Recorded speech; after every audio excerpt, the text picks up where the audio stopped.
Welcome back. Tirumala ప్రసాదం రగడ రాజుకుంటున్న వేళ సనాతన ధర్మం బోర్డు ఏర్పాటు అంశం తెరపైకొచ్చింది. సనాతన ధర్మాన్ని కాపాడేందుకు జాతీయ స్థాయిలో సనాతన ధర్మ రక్షణ బోర్డు రావాలంటూ పవన్ కళ్యాణ్ అంటున్నారు.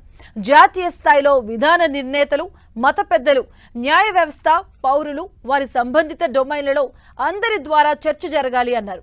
సనాతన ధర్మాన్ని ఏ రూపంలోనూ అపవిత్రం జరగకుండా ఉండటానికి సనాతన ధర్మం రక్షణ బోర్డును నియమించాలి అన్నారు.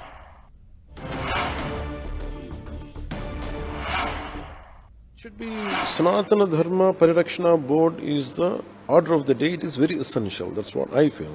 Because any kind of desecration happens to idols. The sanctity of the temples not been maintained, like TTD Prasadana. And whatever the Agama Shastra says, the practices, the devotional practices, the method you pray, when they're not being practiced, I think a lot of mere political employments come into the picture. So there should be, I feel the reason I had proposed for Sanatana Dharma Parirakshana Board is essential. The reason was when you leave it to the political groups, there is more such incidents are likely to happen on a regular basis, which to thwart it and to find a permanent solution or to find a permanent method to mitigate, I think Sanatana Dharma Parirakshana Board, I think we should constitute. Maybe I'll speak to our cabinet and honorable CM also. I think సనాతన ధర్మ రక్షణ బోర్డుకు కట్టుబడి ఉన్నామని BJP మహిళా నేత మాధవీలత అన్నారు. అవసరమైతే తెలంగాణలో కూడా సనాతన ధర్మ రక్షణ బోర్డు ఏర్పాటు చేసి అన్నింటినీ అనుసంధానం చేయాలి అన్నారు. ఒక గొడుగు కిందకి రావాలని పవన్ కళ్యాణ్ గారు కోరుకోవడం చాలా ఉచితమైన కోరిక.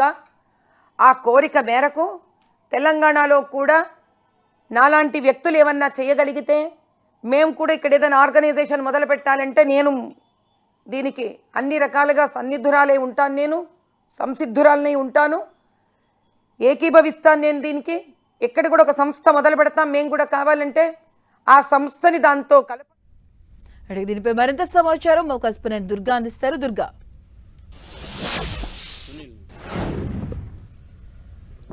తిరుమల లడ్డూలో కల్తీ నెయ్యి వ్యవహారం అనేది తెరపైకి వచ్చిన తర్వాత ఈ ఇష్యూకి సంబంధించి అటు ఏపీలో ప్రతిపక్షాలు అలాగే అధికార పార్టీ, ముఖ్యంగా కూటమిలో ఉన్నటువంటి పార్టీలు అలాగే వైఎస్ఆర్సీపీ ఇద్దరి మధ్య కూడా మాటల యుద్ధం జరుగుతుంది. అయితే నెయ్యిలో కల్తీ జరిగింది, జంతువులకు సంబంధించినటువంటి కొవ్వు పదార్థాలు కలిసాయంటూ కూటమి నేతలు చెప్తున్నారు. ఇటు కాదు, ఖచ్చితంగా టెస్టింగ్ అనేది జరిగిన తర్వాతే లోపలికి ట్యాంకర్లు వెళ్తాయి, ఎలాంటి పక్షంలో కూడా ఏమైనా కనుక రిజల్ట్ అనేది తేడాగొస్తే ట్యాంకర్లు లోపలికి వెళ్ళవు, ఎలాంటి కల్తీ జరగలేదు, ఎలాంటి జంతువులకు సంబంధించి కానీ అసలు ఎలాంటి నూనెలు కూడా వాడలేదు, స్వచ్ఛమైనటువంటి నెయ్యిలు మాత్రమే గత 5 ఏళ్లుగా ప్రసాదాలకు కానీ లడ్డూలకు కానీ నైవేద్యాలకు కానీ వాడామనేది నిన్న వైఎస్ జగన్ చాలా స్పష్టంగా చెప్పినటువంటి పరిస్థితి. అయితే ఇప్పుడు ఈ వ్యవహారం అనేది దేశవ్యాప్తంగా చర్చకు దారితీసింది. జాతీయ స్థాయిలో ఉన్నటువంటి నేతలంతా కూడా రెస్పాండ్ అవుతున్నారు. అయితే ఈ నేపథ్యంలో పవన్ కళ్యాణ్ నిన్న ఒక ప్రపోజల్ని తీసుకురావడం జరిగింది. ఏదైతే ఆలయాల్లో ఉన్నటువంటి నియమ నిబంధనలతో పాటు ఆలయాలకు సంబంధించినటువంటి భూములు అలాగే ఆలయాల్లో పాటించాల్సిన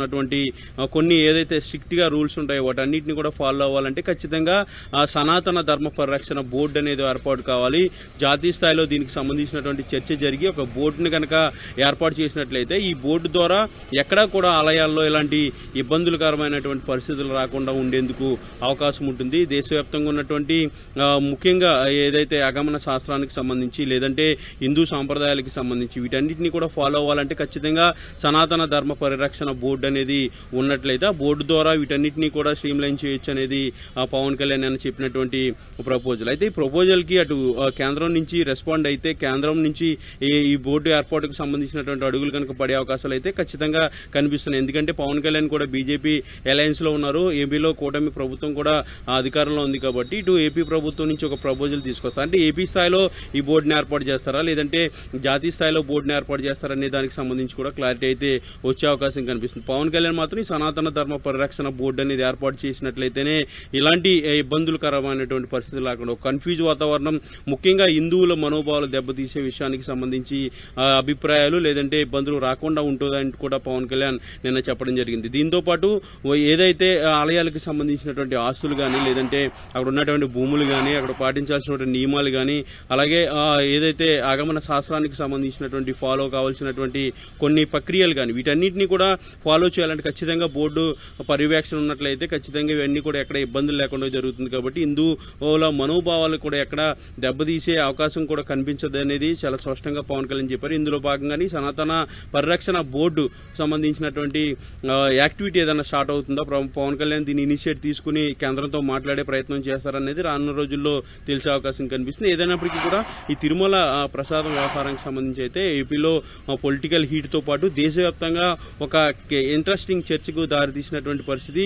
నిన్న వైఎస్ జగన్ కూడా చాలా స్పష్టంగా ఏమేం జరుగుతుంది తిరుపతిలో ప్రసాదాలకు సంబంధించి లేదంటే ఇంగ్రీడియంట్స్ అందులో వాడే ఇంగ్రీడియంట్స్ సంబంధించి నెయ్యికి సంబంధించి వీటన్నింటి గురించి ఏం వాడదు ఎలా జరుగుతుంది ప్రక్రియ అనేది నిన్న వైఎస్ జగన్ కూడా చాలా స్పష్టంగా చెప్పారు. మరొక వైపు అటు పవన్ కళ్యాణ్, చంద్రబాబు అలాగే కూటమికి సంబంధించిన ఇతర నేతలంతా కూడా ఖచ్చితంగా గత 5 ఏళ్లలో నెయ్యి కల్తీ జరిగింది, జంతువులకు సంబంధించినటువంటి కొవ్వులు నెయ్యిలో వాడారనేది వాళ్ళు చెప్తున్నారు, రిపోర్ట్స్ వచ్చాయనేది చాలా స్పష్టంగా చెప్తున్నటువంటి పరిస్థితుల్లో దేశవ్యాప్తంగా ఇది ఒక హాట్ టాపిక్ గా మారిందని చెప్పాలి.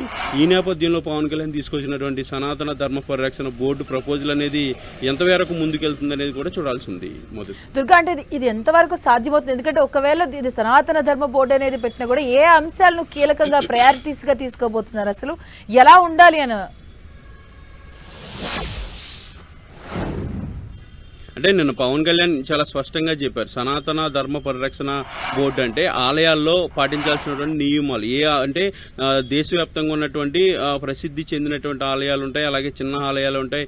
వీటన్నింటి నేపథ్యంలో ప్రతి ఆలయానికి కూడా కొన్ని రూల్స్ ఉంటాయి. ముఖ్యంగా ఆ ఆలయాల్లో చేయాల్సినటువంటి కైకర్యాలు అలాగే పూజా కార్యక్రమాలు, నైవేద్యాలు, వాటిల్లో పాటించాల్సినటువంటి నియమాలు అలాగే ఇంగ్రీడియంట్స్ అలాగే ప్రసాదాలు వీటన్నింటికి ఒక్కో ఆలయానికి ఒక ప్రత్యేక విశిష్టత ఉంటుంది, ప్రత్యేకమైనటువంటి ప్రాసెస్ అయితే ఉంటుంది. అయితే ఈ ప్రాసెస్ అన్నింటినీ కూడా ఒక మానిటరేట్ చేయడానికి సనాతన ధర్మ పరిరక్షణ బోర్డు అనేది ఖచ్చితంగా ఉండాలనేది పవన్ కళ్యాణ్ చెప్తున్నారు. జాతీయ స్థాయిలో దీనికి సంబంధించి చర్చ జరిగిన తర్వాత జాతీయ స్థాయిలో బోర్డు ఏర్పాటు కావాలా లేదంటే రాష్ట్రాల స్థాయిలో రాష్ట్రాలకు వేరువేరుగా ఈ బోర్డ్స్ ఉండాలనే దానికి సంబంధించి కూడా ఒకవేళ దీన్ని ఏర్పాటు చేయాలని ఒక ఆలోచన కనుక కేంద్రానికి కానీ రాష్ట్ర ప్రభుత్వాలు కానీ వచ్చినట్లయితే దాన్ని ఇంప్లిమెంటేషన్ చేయడానికి దానికి కావాల్సినటువంటి నియమాలు గైడ్ లైన్స్ అన్ని కూడా చేసుకోవాల్సినటువంటి అవసరం ఉంటుంది. అయితే ఈ బోర్డు ద్వారా పూర్తిగా ఆలయాల్లో జరుగుతున్నటువంటి వ్యవహారం ముఖ్యంగా ప్రసాదాల తయారీ కానీ లేదంటే పూజా కార్యక్రమాలు కానీ భక్తులకు జరిగే సౌకర్యాలు లేదంటే అసౌకర్యాలకు సంబంధించి అలాగే ఏదైతే ఆ దేవాలయాలకు సంబంధించినటువంటి ఆస్తుల పరిరక్షణ, భూములకు సంబంధించినటువంటి వ్యవహారం వీటన్నిటినీ కూడా పూర్తిగా ఆ బోర్డు కంట్రోల్లో ఉండే అవకాశం అయితే ఉంటుంది. ఈ బోర్డు కనుక తీసుకొచ్చినట్టయితే దానికి ఎలాంటి చట్టబద్ధత కలిగిస్తారు, ఏ విధమైనటువంటి అధికారాలు ఇస్తారు, ఏ విధమైనటువంటి వెసులుబాట్లు ఉంటాయి, వీటన్నిటిని కూడా గైడ్ లైన్స్ అనేది ఖచ్చితంగా ఏ ప్రభుత్వం అయితే తీసుకురాబోతుందో ప్రభుత్వం ఏర్పాటు చేయాల్సి ఉంటుంది. కాబట్టి ఒకవేళ ఈ బోర్డుకు సంబంధించినటువంటి స్టెప్ కనుక ముందుకు వెళ్తే వీటికి సంబంధించినటువంటి అధికారాలు గైడ్ లైన్స్ అన్ని కూడా ప్రభుత్వం ఏర్పాటు చేయాల్సినటువంటి అవసరం ఉంటుంది. ఏదైనప్పటికీ కూడా ఈ సనాతన ధర్మ పరిరక్షణ బోర్డుకు సంబంధించినటువంటి పవన్ కళ్యాణ్ చేసినటువంటి ప్రపోజల్ పట్ల ఇటు రాష్ట్ర ప్రభుత్వాలు కానీ లేదంటే కేంద్ర ప్రభుత్వం కానీ ఏదైనా ఇనిషియేట్ తీసుకుని ముందుకు వస్తారా లేదంటే ఇది కేవలం ప్రకటన మాత్రమే పరిమితం అవుతుంది అనేది కూడా రానున్న రోజుల్లో తెలియబోతుంది. Thank you Durga.